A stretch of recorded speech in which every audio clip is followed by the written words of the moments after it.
नमस्कार दोस्तों, OCN network में आपका स्वागत है। मैं हूं ओमकार चौधरी। दो तीन मुद्दों पर बात करेंगे। एक तो राहुल गांधी एफिडेविट क्यों नहीं दे रहे हैं चुनाव आयोग को, सिग्नेचर करने से क्यों डर रहे हैं, और जब ये प्रेजेंटेशन दे रहे थे बेंगलुरु में या उसके बाद भी लगातार प्रेस कॉन्फ्रेंस कर रहे थे, तब तो अकेले ही मीडिया की लाइमलाइट में थे, अकेले ही हीरो बने हुए थे। जब चुनाव आयोग ने शिकंजा कसा, कर्नाटक, हरियाणा और महाराष्ट्र के सीईओ जो चुनाव आयोग के अधिकारी सर्वोच्च अधिकारी होते हैं राज्य में, उनके नोटिस इनको मिले और कहा कि जो आप आरोप लगा रहे हैं तीनों राज्यों के चुनाव आयोग पर, उसके प्रमाण आप दीजिए, एफिडेविट के साथ जवाब दीजिए। तो उसके बाद मेरे पास जानकारी है कि जयराम रमेश को 12 बजे का समय दिया था चुनाव आयोग ने और कहा था कि 30 लोग आ सकते हैं, मिल सकते हैं आकर के। तो ये 300 सांसदों के साथ क्यों जा रहे थे? जब प्रचार बटोरना है, जब लीड लेना है, जब मीडिया की सुर्खियां बटोरनी है, जब आपको फेक नैरेटिव बनाना है, तो आप अकेले ये काम कर रहे हैं। लेकिन जब चुनाव आयोग आपको बुला रहा है तो आप 300 लोगों के साथ मार्च करते हुए और नेशनल इंटरनेशनल मीडिया को एक सीन देते हुए जा रहे हैं। एक तो इस मुद्दे पर चर्चा करेंगे, चाहते क्या हैं ये। अजीत भारती एक बड़े जाने माने यूट्यूबर भी हैं और इन्फ्लुएंसर भी हैं। उन्होंने कहा कि भाई, जब फर्जी दूतावास हो सकता है, फर्जी पुलिस स्टेशन हो सकता है, तो फर्जी प्रधानमंत्री भी हो सकता है। एक फर्जी देश बना लो, फर्जी कैबिनेट बना लो, फर्जी तरीके से प्रधानमंत्री बन जाओ और 5 साल तक रहो, कोई रोकने टोकने वाला नहीं है। दूसरा विषय है डोनाल्ड ट्रंप और पुतिन साहब के बीच में अलास्का में शिखर वार्ता होने जा रही है और विषय है यूक्रेन। लेकिन यूक्रेन के प्रधानमंत्री इस मुलाकात से तो नाखुश हैं और प्रधानमंत्री नरेंद्र मोदी से फोन पर बात करके खुश हैं, आशान्वित हैं। तो ये क्या चल रहा है? आज की बड़ी खबर ये भी है कि डोनाल्ड ट्रंप ने चीन पर जो सैंक्शंस लगने हैं उनको 90 दिन के लिए और बढ़ा दिया है, आगे खिसका दिया है। तो चीन पर ये रहमदिली और भारत को लेकर के कड़ा रुख, इसके पीछे क्या है? तीसरा विषय ये है, क्या एक बार फिर भारत को डिस्टेबलाइज करने और प्रधानमंत्री नरेंद्र मोदी की सत्ता को, जैसे शेख हसीना की सत्ता को उलट दिया, वैसी कोई साजिश चल रही है क्या? क्योंकि इसे लेकर के तमाम तरह की चर्चाएं इधर शुरू हो चुकी हैं। डीप स्टेट हो, सीआईए हो, पाकिस्तान की आईएसआई हो, पाकिस्तानी मिलिट्री हो, वहाँ के चोट खाए हुए आर्मी चीफ हों, और आर्मी चीफ ने जिस तरीके से नई धमकी दी है कि हम, अगर आपने बांध बनाया तो हम उसे मिसाइलों से उड़ा देंगे। ये जो गिदड़ भभकी है, इसमें कितना तथ्य है, कितना दम है, जरा इस पर भी चर्चा करेंगे। और मेरे साथ जुड़ रहे हैं, जिनका आप इंतजार करते रहते हैं, भाऊ तोरसेकर जी। तो भाऊ को जोड़ते हैं और चर्चा को आगे बढ़ाते हैं। भाऊ प्रणाम, बहुत स्वागत है। नमस्कार। भाऊ, क्या वजह है? कर्नाटक के एक मंत्री हैं, उन्होंने कहा कि भाई, जब ये गड़बड़ियां हो रही थी मतदाता सूची में, तब कर्नाटक में कांग्रेस की ही सरकार थी, तब आंख मूंद करके हम लोग क्यों बैठे हुए थे? तब ही जागना चाहिए था, और अगर कुछ गड़बड़ियां हो रही हैं तो उनको ठीक करना चाहिए था। राहुल गांधी को इतना बुरा लगा, वो इस्तीफा दे रहे थे, उनको संकेत मिल गए थे, तो फोन करके सिद्धारमैया से कहा कि इस आदमी को बर्खास्त करो। तो कांग्रेस में अब सच बोलना बहुत बड़ा अपराध है और झूठ के बेस पर ही अब ये पार्टी को आगे बढ़ाएंगे। तो ये तो बहुत पहले से चल रहा है। सैया झूठों का बड़ा सरताज निकला, वैसा है। ये तो झूठे झूठों पर जब जी रहे हैं, तो उस बेचारे राजन्ना को निकालना वगैरह बात अलग है। मुझे हंसी इस पर आती है कि भाई कर्नाटक के एक चुनाव क्षेत्र की बात कर रहे हो, और कर्नाटक से ही एक मंत्री तक इस्तीफा देने को तैयार है, दिखाने के लिए कि राहुल गांधी झूठा है। तो आपके घर में कितने स्लीपर सेल है, गधे है, घोड़े है, लंगड़े है, बारात वाले है, आपको ही पता नहीं है। हमारे मराठी में एक कहावत है, दार उगड़ानी मोरी एक बूथ। इसका मतलब ये होता है, टॉयलेट में वो पानी निकलने के लिए, बाहर जाने के लिए जो एक छोटा छेद होता है, तो घर से बाहर जा रहे हो कहीं, तो उसको ढक्कन लगाते हो, और बाहर निकलकर घर छोड़कर जा रहे हो तो मेन डोर तो खुला रखते हो। अरे चोरी का अगर डर है तो बाहर का डोर लगा दो, लेकिन चूहा या कॉकरोच वगैरह अंदर आएगा उसकी चिंता है, और दरवाजा खुला रखा है, तिजोरी तोड़ के लूट के लेके जाओ। इस ढंग से अगर पार्टी चल रही है, आपके पार्टी में आपका एक मिनिस्टर, आपकी पार्टी का, आपको झूठा साबित कर रहा है, और ये झूठा साबित कर सकता है, इसका तक आपको पता नहीं है, तो झूठ पर ही चल रही पार्टी पर झूठ पर भी नहीं है। वो आज उसके मन में कुछ आया, चलो आज ये करते हैं, चलो आज वो करते हैं। तो ये जो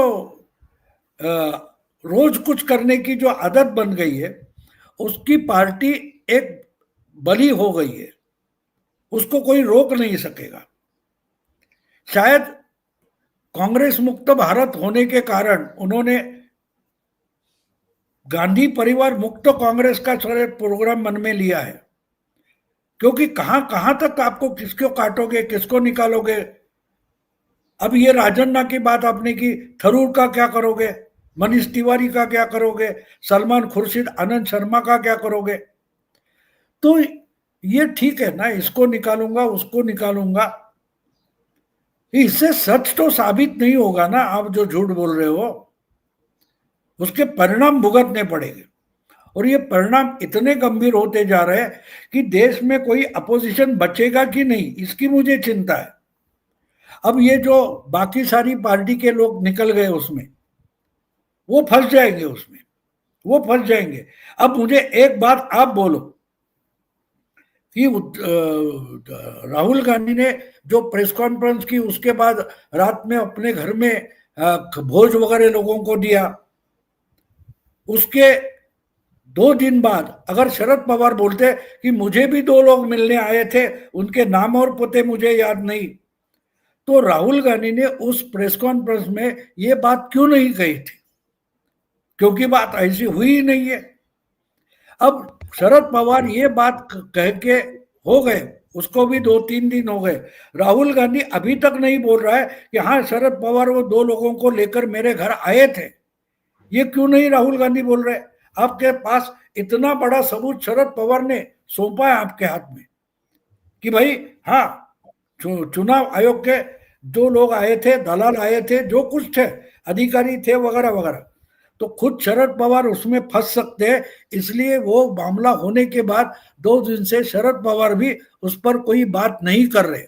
क्यों नहीं कर रहे?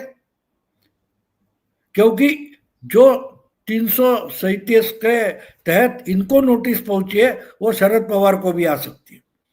इसलिए शरद पवार जो बात की है वो दोहरा नहीं रहे। तो तमाशा देखो, कानून नहीं पालना चाहता है उसकी बात अलग होती है। अजमल कसाब जब आया था, तो अजमल कसाब को मालूम था वो जिंदा वापस पाकिस्तान जाने वाला नहीं है, ना उसके टोले के जो और 9 लोग थे उनको भी पता था मारे जाएंगे, पकड़े जाएंगे। तो राहुल गांधी फिदाइन बन चुके, ये हमें समझना चाहिए। ये इस कानून में बैठता है, उस कानून में बैठ सकता है, ये चर्चा में कोई मतलब नहीं है। वो सबके सब संविधान का किताब दिखाएंगे, लेकिन संविधान के आधार पर जो जो संस्थाएं बनी है उसको तोड़ मरोड़ कर रखना चाहते। अब उनका जो कोई सूत्रधार होगा उसके दिमाग में क्या होगा उससे मुझे लेना देना नहीं है। लेकिन राहुल गांधी विपक्ष की पूरी राजनीति खत्म करने पर तुले हुए, बस यही निष्कर्ष निकलता है। अब उसमें जो जो कुछ होगा वो अनाकलनीय होगा, वो अतार्किक होगा, इसकी मुझे गारंटी है। भाऊ, मैं देख रहा था कि ये एफिडेविट क्यों नहीं दे रहे हैं और जवाब क्यों नहीं दे रहे हैं, और बुलाए जाने के बावजूद चुनाव आयोग क्यों नहीं जा रहे हैं। क्योंकि जब इन्होंने महाराष्ट्र के बारे में बहुत झूठ बोले थे तो चुनाव आयोग ने इनको लेटर लिखा था कि आप फला तारीख को आए। इनको मेल भी भेजा, इनको लेटर बाई हैंड भी दिया गया था, ये नहीं गए। अभी 3 अलग अलग राज्यों के सीईओ ने इनको नोटिस इशू किए हैं, नोटिस इशू किए गए हैं। नोटिस का मतलब ये है कि अगर आप अनुपालन नहीं करते हैं, जवाब नहीं देते हैं, तो फिर वो आगे कार्रवाई के लिए स्वतंत्र हैं। जन प्रतिनिधित्व अधिनियम 1950 की धारा 31 और बीएनएस 2023 की धारा 227, दोनों में ये प्रावधान है कि अगर आपने झूठ बोला है, अगर आपने झूठा शपथ पत्र दिया है और जो दस्तावेज आपने संलग्न किए हैं वो फेक साबित हो गए, तो आपके खिलाफ दंडनीय अपराध की कार्रवाई शुरू होगी और आपको कारावास हो सकता है। राहुल गांधी ऑलरेडी करीब 30 मुकदमे झेल रहे हैं। सूरत वाली कोर्ट ने इनको सब मोदी चोर क्यों है इस मामले में 2 साल की ऑलरेडी सजा सुना रखी है, जिस पर सुप्रीम कोर्ट से स्टे हो रखा है। इनकी सांसदी भी चली गई थी, इनका बंगला भी छिन गया था और शायद 2024 का ये चुनाव भी नहीं लड़ पाते।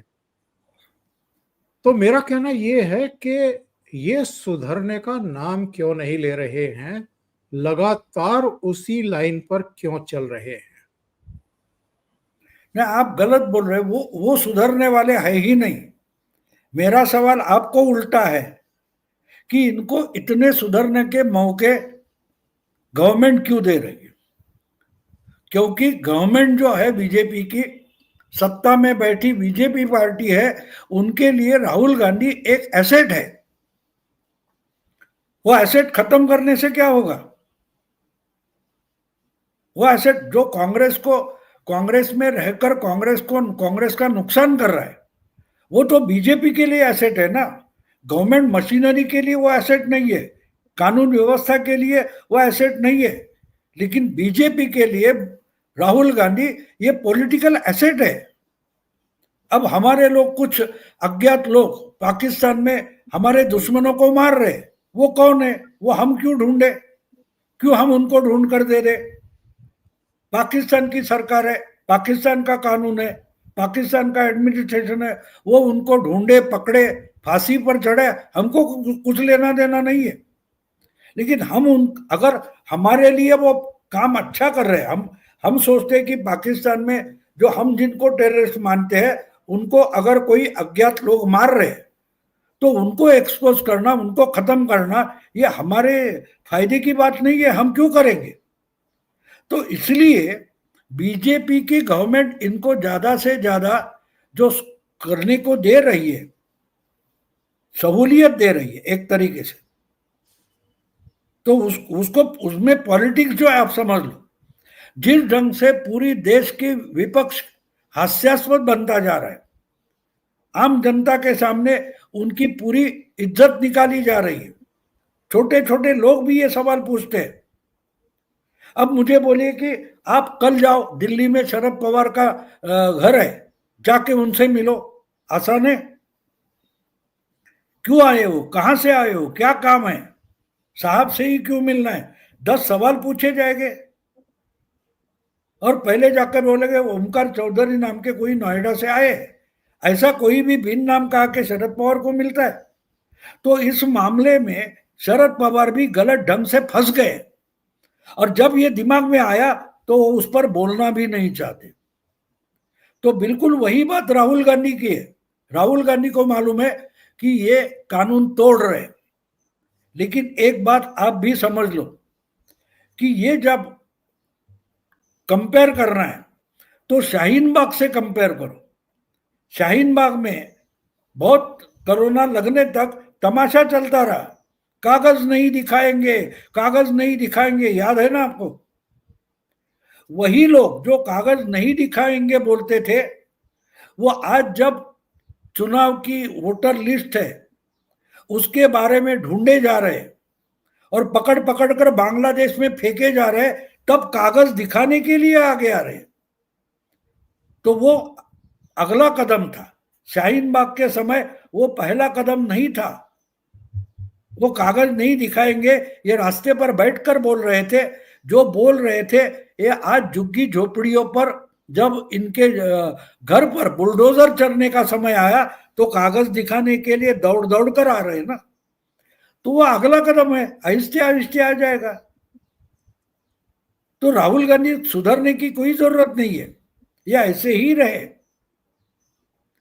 और बीजेपी की पॉलिटिक्स चाहती है कि ये ज्यादा से ज्यादा हास्यास्पद बनते जाए, और इसलिए ये सब कुछ चल रहा है। भाव बूथ लेवल जो एजेंट हैं उनकी संख्या है 1,60,000। उनमें से एक की तरफ से भी कोई ऑब्जेक्शन नहीं, एक भी लिखित में शिकायत नहीं, ईसी से कोई मिला नहीं, एफिडेविट दाखिल नहीं किया। जिसके वोट कटे हैं उनमें से कोई एक आदमी सामने नहीं आया है। 1 अगस्त को बिहार में सबको सूची दे दी गई थी, सारे बीएलए के पास सूची है। वो आज तक, यानी जब हम बात कर रहे हैं 12 अगस्त को, इन 12 दिनों में एक भी ऑब्जेक्शन नहीं दे पाए कि साहब जो 65 लाख मतदाता कटे हैं, हटे हैं, उनमें कोई एक जिंदा है या आपने गलत तरीके से किसी का हटा दिया या किसी का गठजोड़ दिया। अच्छा, सुप्रीम कोर्ट से भी रोक नहीं है इस पूरी कवायद पे। सुप्रीम कोर्ट ने कहा कि पूरी संवैधानिक है ये, फिर भी हंगामा कर रहे हैं आप। 300 सांसदों को लेकर के आप ड्रामा कर रहे हैं दिल्ली की सड़कों पर। आप पार्लियामेंट नहीं चलने दे रहे, आपने बिहार की विधानसभा नहीं चलने दी। तो मेरा सवाल आपसे ये है, ये तो हम और आप सब जानते हैं कि अगले 2 राज्यों के जो चुनाव होने वाले हैं, यानी बिहार और पश्चिम बंगाल, वहां कांग्रेस का लेना एक ना देना दो। क्या ये अभी से असम की चिंता में पगलाए जा रहे हैं कि अगर असम में तीसरी बार भी कांग्रेस नहीं जीत पाई तो बहुत बड़े सवाल खड़े होंगे, क्योंकि हरियाणा अभी होकर के निपटा है लोकसभा चुनाव के बाद, वहां भी तीसरी बार में कांग्रेस सत्ता में वापसी नहीं कर पाई। और ये हम आप सब जानते हैं कि किसी राज्य में अगर आ भी जाती है तो 5 साल से ज्यादा टिकती नहीं है। नहीं, पहली तो बात है कि 3 बार जहां बीजेपी कांग्रेस हार गई है, उसके बाद वहां अपने पैरों पर कभी खड़ी तक नहीं हुई। तो असम की चिंता वगैरह नहीं है। देखो, एक बात है कि राहुल गांधी को पुश करने के लिए सोनिया गांधी ने पूरी कांग्रेस डुबा दी है। अब अपोजिशन को तय करना है कि क्या इनके साथ हम भी डूब जाए, या अपोजिशन को तय करना है। अब अपोजिशन की बुरी हालत इसलिए है कि कोई नेशनल लेवल पर मुद्दा उठाकर काम करना है तो इनको कांग्रेस के साथ जाना ही पड़ता है। इसलिए जो अपने राज्य में जहां प्रभावशाली है, अब टीएमसी बंगाल में है, मार्क्सिस्ट साउथ में, केरला में है, वो इनके साथ नहीं रहते, ये इनके साथ नहीं रहते। तो इसलिए राहुल गांधी के साथ इनको जाना पड़ता है, लेकिन वो दिल से राहुल गांधी के साथ नहीं है। और राहुल गांधी को इंपॉर्टेंस इसमें लगता है कि हम मीडिया में चमकते रहे, और इसका बंदोबस्त आहिस्ता आहिस्ता वोटर कर देता है। ये हमारे सामने सबसे बड़ा उदाहरण अगर कोई है तो केजरीवाल है। मुझे एक बताइए कि कल का जो मोर्चा था उसमें आम आदमी पार्टी के कितने लोग थे, केजरीवाल के कितने लोग थे? केजरीवाल को अब अकल आई है कि हमने तो दिल्ली भी गवाई और पंजाब बचाने की संभावना खत्म हो चुकी है, तो वो हट गए। वही हालत लालू की होगी, वही हालत तृणमूल की होगी, ममता की होगी, तब जाके उनकी आंख खुलेगी। तो आपको और हमें खुश करने की राहुल गांधी को कोई जरूरत नहीं है, ना कि मोदी को जरूरत है। ये पॉलिटिक्स है और अपना तमाशा वो करते रहेंगे। और उनको अगर मालूम है कि वो झूठ बोल रहे हैं, अब आप बोल रहे हैं कि भाई ये है वो है, कोई एक सबूत नहीं लाया, एक झूठा बोगस वोटर था या उसका नाम कट गया, उसको क्यों नहीं लाया? अरे राफेल घोटाला जो था उसका कौन सा सबूत उन्होंने पेश किया था? उसको 6 साल हो गए, पेश किया था? नहीं किया था। तो बस आरोप लगाते जाओ, कोई सबूत मत पेश करो, हंगामा खड़ा करो और शायद कुछ होगा चमत्कार, इसकी प्रतीक्षा करो। इसके आगे ये जा नहीं रहे। चुनाव जीतने के लिए संगठन और जनता में अपनी एक प्रतिमा होना जरूरी होता है, और वो मीडिया से नहीं होती, वो ऑर्गेनाइजेशन एक प्रतिमा खड़ी कर देता है। तो हम लगे हुए, हमको कांग्रेस बचानी है, अरे ऐसा हुआ तो कांग्रेस डूबेगी, ये क्यों नहीं करते, कांग्रेस डूबे, हम क्यों चिंता करें? मैं नहीं चिंता करता, मैं नहीं चिंता करता। हाँ एक बात है, जब तक, अब देखिए कि अगर 2 साल की सजा हुई थी सूरत में, उसके बावजूद सरकार ने कुछ प्रयास नहीं किए कि भाई इनकी शिक्षा कायम हो, उनको जमानत मिले। क्योंकि राहुल गांधी अगर विपक्ष की राजनीति में टॉप पर रहते हैं तो उसका बीजेपी को फायदा मिलता है। तो मैं उल्टा बीजेपी, आप अगर राहुल गांधी की गलतियों को रोकने की कोशिश करने के बजाय बीजेपी को ब्लेम करें कि क्यों ये सब गंदा खेल कांग्रेस को करने की सहूलियत बीजेपी दे रही है, बीजेपी की गवर्नमेंट दे रही है, क्योंकि उनको उसका पॉलिटिकल लाभ मिल रहा है, फायदा मिल रहा है। तो इसलिए वो उनका सुधरने की कोई क्या बोलते हैं कार्रवाई बीजेपी या बीजेपी की सरकार नहीं करेगी, उनको नंगा नाच करने देगी। लेकिन आप रहो मैदान में, जब तक आप रहोगे हमारा फायदा है। और उसके साथ साथ बाकी की अपोजिशन पार्टी है वो भी कमजोर होती जाएगी, क्योंकि नुकसान तो कांग्रेस का हो चुका है और कांग्रेस का नुकसान होने की कोई संभावना बची नहीं है। अगर बीजेपी को चैलेंज है तो छुटपुट अलग अलग राज्यों में जो क्षेत्रीय दल है उनसे चैलेंज है। अगर राहुल गांधी अपने बचपने से उनका नुकसान कर रहे हैं, उनको कमजोर कर रहे हैं, तो बीजेपी के लिए लाभ की बात है। बीजेपी उसको रोकने की कोशिश नहीं करेगी। सही कह रहे हैं। एक चित्र दिखाता हूं दर्शकों को भी और भाव को भी। ये एक ये टीएन शेषन जब मुख्य चुनाव आयुक्त थे तब का है। इसमें उनके साथ 2 आयुक्त दिखाई दे रहे हैं, एक मनोहर सिंह गिल है और ये दूसरे ये दक्षिण के थे, टीएन शेषन और मनोहर सिंह गिल। हाँ कृष्णमूर्ति, यस। तो ये मनोहर गिल और टीएन शेषन दोनों बाद में कांग्रेस में शामिल हुए और ये आज के चुनाव आयुक्तों पर आरोप लगाते हैं कि ये मैच फिक्सिंग कर रहे हैं।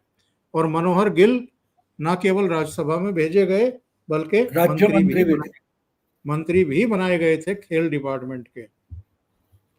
तो कांग्रेस किस मुंह से भाव इस तरह की बातें करती है? एक तवलीन सिंह ने सवाल खड़ा किया, उन्होंने कहा कि साहब अगर मैच फिक्सिंग ही होती, अगर वोट चोरी ही होती तो भारतीय जनता पार्टी को 240 पर रुकने की क्या जरूरत थी? नंबर 2, मोदी की जो लीड घटी है तो क्या जरूरत थी मोदी को? भाई बहन की तो बढ़ी है लीड, वायनाड में भी और रायबरेली में भी, तो मोदी जी की भी लीड बढ़वा सकते थे। अगर मैच फिक्सिंग ही है और बीजेपी को क्या जरूरत थी 240 पर रुकने की? तो बड़ा वैलिड क्वेश्चन है। मैच फिक्सिंग हो रहा है या एक भ्रम की स्थिति, एक अराजकता की स्थिति पैदा करो? और भाऊ ये भी बताइए, ये जो आजकल कहा जा रहा है कि ऐसा लग रहा है कि बांग्लादेश की तर्ज पर भारत में अस्थिरता पैदा करने की कोशिश हो रही है, deep state, ISI, Pakistani military, America का इस्टेब्लिशमेंट, वो सारी ताकतें जॉर्ज सोरोस से लेकर के सबसे फिर से सक्रिय हुई हैं। इसमें आपको कितना दम लगता है? नहीं, वो ताकतें हमेशा तैयारी में रहती है, हमेशा प्रयास में रहती है। और ये आज की बात नहीं है ना। आप 12 साल पीछे जाओ, लोकपाल आंदोलन क्या था? लोकपाल आंदोलन क्या था? जो एक जवान महिला थी जो अरब स्प्रिंग में इजिप्ट में दिखाई दी थी, तहरीर स्क्वायर में, वही तो जन लोकपाल आंदोलन में भी थी। तो ये प्रयास तो हमेशा चलता रहता है, उसमें कोई नई बात नहीं है। तो मैं ऐसे बातों से नहीं डरता। और एक बात उस समय की आपको दिला दूं कि वो भी समय था कि डीप स्टेट वगैरह जो लोग कहते हैं, वो लोग जन लोकपाल आंदोलन को नेशनल वाइड कुछ करना चाहते थे। और इसलिए उस वक्त दिल्ली के बाद मुंबई में बड़ा आंदोलन किया गया था। मुंबई के मेरा घर जहाँ मुंबई में है, उसके पीछे जो बीकेसी फैला हुआ है, उसमें बहुत बड़ा विस्तीर्ण मैदान है। उस पर अन्ना हजारे का उपोषण शुरू हो गया था। 3 दिन में वो उपोषण का जो मामला था, बोड़िया बिस्तर लपेट करके वापस चले गए थे, क्योंकि भीड़ इकट्ठा नहीं हुई। भीड़ इकट्ठा नहीं हुई। क्यों इकट्ठा नहीं हुई? क्योंकि केजरीवाल का ऑर्गेनाइजेशन दिल्ली में था। 6-5 हजार लोग कभी भी कहीं भी खड़े करो, ये उनकी ताकत थी। और बाकी 15-20 हजार लोग तो ऐसे होते टाइम पास करने के लिए, कहीं भी आकर बैठ जाते, खाने पीने की सुविधा हो तो 5,000 और ज्यादा आ जाते। तो वो दिल्ली में हुआ, लेकिन मुंबई में नहीं हुआ, क्योंकि मुंबई में केजरीवाल का कोई ऑर्गेनाइजेशन नहीं था और अन्ना का तो अपना कोई, अन्ना हजारे का ऑर्गेनाइजेशन है ही नहीं। तो 3 दिन में लपेट कर निकल गए। और केजरीवाल अपना गला सुखाते सुखाते चिल्लाता रहा कि रेलवे लाइन, रेलवे स्टेशन पर लोगों को रोका जा रहा है, इधर रोका जा रहा है, उधर रोका जा रहा है। कुछ हुआ नहीं। 3 दिन में अन्ना हजारे भागकर अपने गांव चले गए थे। तो ये कहने का कारण ये है कि इजिप्ट, लीबिया वगैरह जहां अरब स्प्रिंग का मामला हुआ, वो देश छोटे हैं और उनकी बड़ी पॉपुलेशन जहां है। अब इजिप्ट आप ले लो तो इजिप्ट में अलेक्जेंड्रिया और कैरो, ये 2 बड़े शहर हैं जिसमें 80% पॉपुलेशन है, बाकी 20% फैली हुई है। तो अगर आप 60-70-80% लोग रहते हैं, वहां एक अराजकता पैदा करो तो देश की नींव हिल जाती है। वो बात भारत में है नहीं। बॉम्बे, कलकत्ता या समझो मद्रास, ऐसे शहर आप ले लो, दिल्ली, तो उसमें शहरों में रहने वाली पॉपुलेशन ज्यादा से ज्यादा 20-25% है। बाकी का भारत 75% भारत अलग अलग जिलों में, गांवों में, देहातों में बसता है। वहां तक ये इनका मामला पहुंचता तक नहीं है। वो मीडिया देखते तक नहीं, वो सीरियल देखते हैं, वो सिनेमा देखते हैं, क्रिकेट की मैच देखते हैं, लेकिन जो मीडिया में हल्ला गुल्ला चलता है वो देश का 75% पॉपुलेशन देखता तक नहीं। तो प्रभावित होने की बात अलग है, उसकी माउथ पब्लिसिटी होती है। पूरा देश का मीडिया मोदी के खिलाफ 2002 से लेकर 2014 तक बोलता रहा। तो मोदी जीत कैसे गए? माउथ पब्लिसिटी से। गुजरात में जो काम मोदी जी कर रहे थे, उसकी माउथ पब्लिसिटी, जो गुजरात जाता था वो गुजरात से अपने राज्य में वापस लौटने के बाद करता था, उससे मोदी की पब्लिसिटी हो गई, वो उठाकर सोशल मीडिया में आ गई और मोदी जी जीत गए। क्योंकि जो मेन स्ट्रीम मीडिया में हल्ला गुल्ला किया जाता है उसका 2 या 3% से ज्यादा पॉपुलेशन पे प्रभाव होता नहीं है। तो ये जो कुछ कर रहे हैं उसका असर ज्यादा से ज्यादा 3-4% तक भी नहीं पहुंचता। ये अगर हम समझ में ले ले तो आईएसआई हो या और कोई हो जो कुछ करे उसका प्रभाव बांग्लादेश में हो सकता है, क्योंकि बांग्लादेश में मदरसे और जिहाद क्या बोलते हैं उसको जिहाद और हरकत वगैरह जो है ना, जमात इस्लामी वगैरह, उनके पास ऑर्गेनाइजेशन है, वो ऑर्गेनाइजेशन काम कर सकती है, इसलिए वहां हो गया, यहां नहीं होगा। आवाज नहीं आ रही आपकी।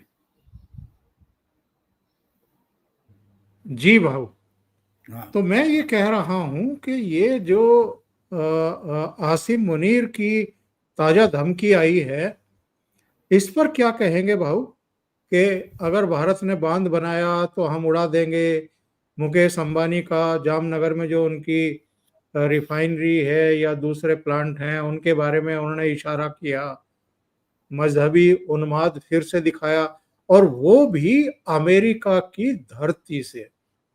इसको लेकर के एक बड़ी बहस शुरू हो गई है कि अमेरिका जाकर के अगर वो कुछ कह रहे हैं, भारत को धमका रहे हैं, तो अब डोनाल्ड ट्रंप के ऊपर बड़ा प्रश्न चिन्ह लगेगा, वहां के प्रशासन के ऊपर बड़ा सवाल खड़ा होगा कि भाई आपकी सोइल में आकर के भारत को धमका रहे हैं, ऐसे आदमी को तो आपको वीजा तक नहीं देना चाहिए।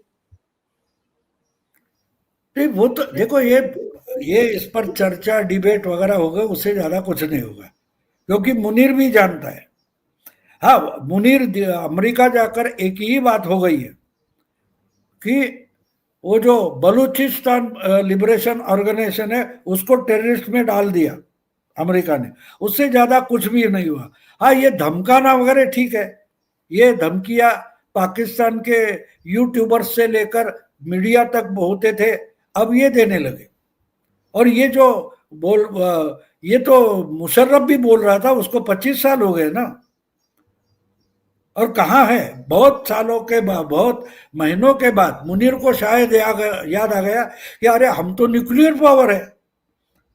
तो जब किराना हिल्स पर हमला हुआ था नूर खान बेस के पास, तब कहाँ गए थे आपके न्यूक्लियर वेपन? बिल्कुल।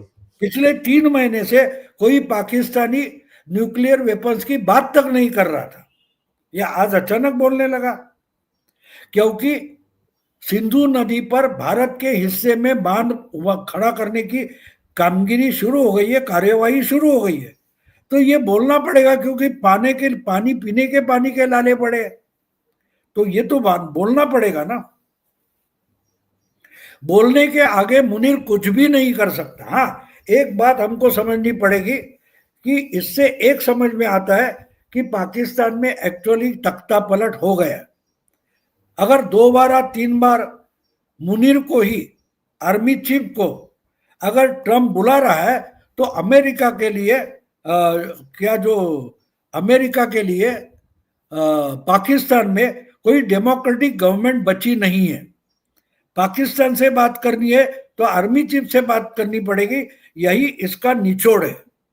इससे ज्यादा उसने धमकी दिया क्या दी, उसकी उसकी दखल लेने की भी मैं जरूर नहीं मानता। अगर आपके पास था तो उस वक्त बोलते। आपका डीजीएमओ रो रो कर परसों हमारे एयर चीफ मार्शल ने बोल दिया कि वो रोने लगा डीजीएमओ, इसलिए हमने रुकना हमने अच्छा माना कि अगर एक थप्पड़ मारने से, 2 थप्पड़ मारने से रोने लगा है तो उसको मारने की भी जरूरत नहीं, अधमरा पड़ा रहे। और अगर ये हमको धमकी देने की जरूरत नहीं, जाओ और बलूचिस्तान बचाओ, खैबर पख्तूनवा में जाके जो करना है करो। हम कहा कर रहे कुछ, हमने कुछ किया ही नहीं है, हम रुके हुए हैं। हमने तुमको अधमरा छोड़ दिया है और वो आपको नोच नोच कर आपको खा रहे हैं ना, बलूची और पख्तूनी। तो जो धमकी देनी है या कार्रवाई करनी है वहां करो। वो कुछ मेरा खैर है शाहीन नाम का एक उन्होंने ट्राई किया था बीच में, वो जाके बलूचिस्तान में गिरा। यानी जो मिसाइल छोड़ते हैं वो कहाँ गिरेगा इसका इनको पता नहीं है। और मुकेश अंबानी की रिफाइनरी को धमकी दे रहे। अरे वो रिफाइनरी कहाँ है मालूम है? बलूचिस्तान में नहीं है, ग्वादर में नहीं है। ये शायद उस छोड़ेंगे तो अपना ही ग्वादर का बंदरगाह है वो खत्म कर देंगे। उनको डरने से क्या मतलब है? उसको चर्चा करने की भी जरूरत नहीं है। वो उसकी दखल लेने के लिए हमारी आर्मी नेवी तैयार बैठे, एयरफोर्स तैयार बैठा है। और इसकी क्या बोलते हैं, ये तो कल हमारे उपेंद्र द्विवेदी ने बोला है, अमनप्रीत जो हमारे एयर मार्शल है उन्होंने बोला है। उन पर हम पत्रकारों को चर्चा करने की जरूरत नहीं है। इसके बजाय हम अच्छी पॉलिटिक्स में जो गड़बड़ियां चल रहे उस पर बोले। आर्मी ये हमारा दायरा नहीं है ना। और ये जो अलास्का में बैठक होने जा रही है पुतिन और ट्रंप के बीच में, भाऊ, इस बीच एक और घटना हो गई है। जेलेंस्की की प्रधानमंत्री नरेंद्र मोदी से फोन पर बातचीत हुई है। क्या मतलब निकाला जाए और क्या उम्मीद की जाए? डोनाल्ड ट्रंप कुछ कुछ तो है डोनाल्ड ट्रंप के दिमाग में भारत के प्रति। नरेंद्र मोदी का नाम भले ही ना ले रहे हों डायरेक्ट, वो यहाँ तक के पुतिन को भी एक बार पागल कह चुके, कई दूसरे नेताओं के बारे में, फ्रांस के राष्ट्रपति के बारे में कह चुके, स्टारमर्क के तो सामने मुंह पर ही कुछ टिप्पणी कर दी थी। लेकिन कम से कम अभी तक मोदी जी के प्रति ऐसी गुस्ताखी उनकी तरफ से सुनने को मिली नहीं है। भारत का नाम जरूर लेते हैं, मोदी जी का नाम नहीं लेते हैं। लेकिन एक जो नया घटनाक्रम हुआ है कि चीन को सैंक्शंस लगाने से 90 दिन के लिए और उन्होंने एग्जेम्प्ट कर दिया है, यानी 90 दिन की और छूट दे दी है। तो ये दरियादिली भारत को लेकर के क्यों नहीं? शायद कल परसों राहुल गांधी बोल देंगे कि अगले 90 दिन के लिए वोट चोरी का आंदोलन हम रोके, देखते चुनाव आयोग क्या करता है। ये राहुल गांधी भी बोल सकते हैं। संजय राउत, राहुल गांधी, ट्रम्प जैसे लोग हैं, वो क्या बकते हैं उस पर ज्यादा दिमाग लगाने की जरूरत नहीं है। उनको पता नहीं वो क्या करेंगे। हाँ, एक है कि ट्रम्प एक देश का, एक बड़े महाशक्ति देश का अध्यक्ष है, इसलिए उसकी दखल लेना जरूरी है। लेकिन ये रोज उठता है, किस पर टैरिफ लगाता है, किसको धमकाता है, लेकिन परिणाम में कुछ नहीं है ना। अब पिछले 4-5 महीने से चाइना के खिलाफ टैरिफ टैरिफ टैरिफ करके बैठे। चाइना का क्या बिगड़ा है? कितना बिगड़ा है? जो कुछ है थोड़ा अंदरूनी हुआ होगा इधर उधर, बाकी क्या कर पाए? कुछ नहीं कर पाए। अब खुद ही लगा देते हैं, खुद ही फिर बोलते कि टाइम बढ़ाते हैं, आगे कुछ नहीं हो रहा है। तो करने दो उनको, कुछ करना है। जो डरे हुए लोग होते हैं ना, वो ज्यादा धमकियां देते।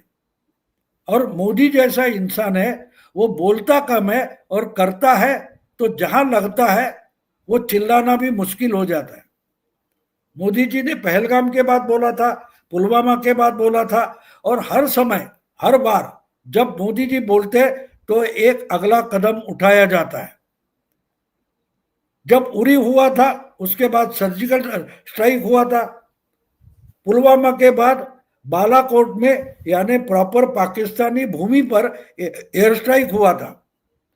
पहलगाम के बाद 9 उनके एयर बेसेस उड़ाए गए, उनके एरिया में घुसकर 8-10 जो आतंकी अड्डे थे उनको ध्वस्त किया गया। तो मोदी क्या बोलते हैं इस पर ध्यान देना जरूरी है। जो डरे हुए हैं वो रोज बोलेंगे, क्योंकि बोलने के सिवा वो कुछ कर नहीं पाते। हम लोग उस पर चर्चा करते बैठते। अरे आज तक तुमने बोला उसमें से हुआ क्या? ट्रम्प ने धमकियां दी, उससे क्या निकला? क्या है? भारत को धमकियां दी है, टैरिफ बढ़ाया, कोई बात नहीं। लेकिन मैंने कल ही देखा है कि 5 बड़ी कंपनियां हैं, 5 बड़ी कंपनियां हैं, वो बोले कि हम हमारा प्रोडक्शन बेस अमेरिका से हटाकर दूसरी जगह लेके जाएंगे। पहली टर्म में मोदी के साथ बोलते हुए ट्रंप ने तकरार की थी कि हमारी जो बाइक है डेविड क्या बोलते हैं, हार्ली डेविडसन, हाँ हाँ उस पर आपने बड़ा टैरिफ लगा रखा है, वो कम करो। ये पहले टर्म में ट्रंप ने बोला था, पहली टर्म में। आज वो कंपनी भी बोल रही है कि हम अमेरिका से निकल जाते हैं। 5-6 बड़ी कंपनियां, फोर्ड ने बोला है कि हम हमारा प्रोडक्शन बेस अलग जगह लेके जाते हैं। तो ट्रंप से डरना अमेरिकनों को चाहिए, भारतीयों को डरने की कोई जरूरत नहीं है। जैसे कांग्रेस वालों को राहुल से डरना चाहिए। संजय राउत से शिवसेना वाले नहीं डरे, और शिवसेना की हालत क्या हो गई देखो। राहुल के कारण कांग्रेस की क्या हालत हो गई देखो। 5 टर्म के लिए ये बैठेंगे, 4 साल के लिए, तो अमेरिका की क्या हालत होगी ये हम समझ सकते हैं। तो धमकियां देते रहेंगे, धमकियां देने से कुछ नहीं होता। देखो, गाली देने से आपके शरीर में छेद तक नहीं होता। हाँ, भावना भड़की जाती है, गुस्सा आ जाता है, लेकिन होता कुछ नहीं। तो ट्रंप जो कर रहा है वो गाली गलौज कर रहा है, ऐसे मैं मानता हूं। और मोदी उसका जवाब तक नहीं देते, उससे उनको और गुस्सा आता है। अब आपको और एक बात बता दूं कि इन्होंने अभी अभी सीज फायर किया है आर्मेनिया और अजरबैजान में, और व्हाइट हाउस से वो सिग्नेचर करके वगैरह बाहर निकलते हैं। व्हाइट हाउस से बाहर निकलते ही आर्मेनिया के जो प्रमुख है जिन्होंने सिग्नेचर किया है, वो व्हाइट हाउस के बाहर निकलने के बाद पहला फोन किया तो जयशंकर को किया। अब जेलेंस्की मोदी को फोन कर रहे हैं, समझ रहे हो विश्वगुरु क्या होता है, समझ रहे हो। विश्वगुरु को डंका पीटना नहीं पड़ता, मैं विश्वगुरु हो, वो लोगों को रियलाइज होता है। भगवान प्रकटते हैं तो लोगों को साक्षात्कार हुआ है, भगवान प्रकट रहे हैं। भगवान नहीं बोलता देखो मैं प्रकट हो गया हूं, मैं आपको आशीर्वाद देने आया हूं, चलो चलो चलो जल्दी लाइन लगा दो, इकट्ठा हो जाए। भगवान नहीं बोलता। भगवान जब प्रकटते हैं तो लोगों को पता चलता है, लोग इकट्ठा होना शुरू करते हैं, दर्शन को वहां पहुंचते हैं। तो विश्व गुरु का मतलब समझो, जो जेलेंस्की बोल रहा है, आर्मी के आर्मेनिया का जो अध्यक्ष है वो जो कर रहा है, उससे हमें समझ में आता है। और भाव पिछले दिनों पुतिन की भी मोदी जी से करीब आधा घंटे की बातचीत हुई थी। यूक्रेन के साथ जो कुछ चल रहा है उस पर उन्होंने ब्रीफ किया था, और अब अलास्का में बैठक करने जा रहे हैं ट्रंप से। क्या होगा इस बैठक में? कुछ नहीं होगा, ज्यादा कुछ नहीं होगा। पुतिन अपने बात पर डटे रहेंगे, ये बाद में बोलेंगे कि मैंने सीज फायर किया है, और वापस जाके पुतिन नया एक मिसाइल यूक्रेन पर छोड़ देगा। इससे ज्यादा कुछ नहीं होगा। बात साफ है, अगर पुतिन को इनकी परवाह नहीं है। हाँ, लेकिन एक बात है, एक बात यह है कि अगर जेलेंस्की मोदी को फोन करता है, इसका मतलब जेलेंस्की को जो मसौदा मंजूर है, ऐसा मसौदा पुतिन को भारत ने भेजना है, और वो अगर ट्रंप मंजूर करता है जो भारत को और जेलेंस्की को मंजूर है, वो पुतिन आगे करेगा। बस यही, वो ट्रंप माने ना माने, ट्रंप उस पर अड़ा रहेगा। बिल्कुल सही है। यानी यूक्रेन के राष्ट्रपति ने मोदी जी को कन्वे किया है, मोदी जी पुतिन को कन्वे कर रहे हैं, और पुतिन वो डोनाल्ड ट्रंप के सामने रखने वाले हैं। बहुत बहुत धन्यवाद भाऊ जुड़ने के लिए। इतना महत्वपूर्ण सेशन और कई महत्वपूर्ण मुद्दों पर आपने चर्चा की। Thank you so much. नमस्कार।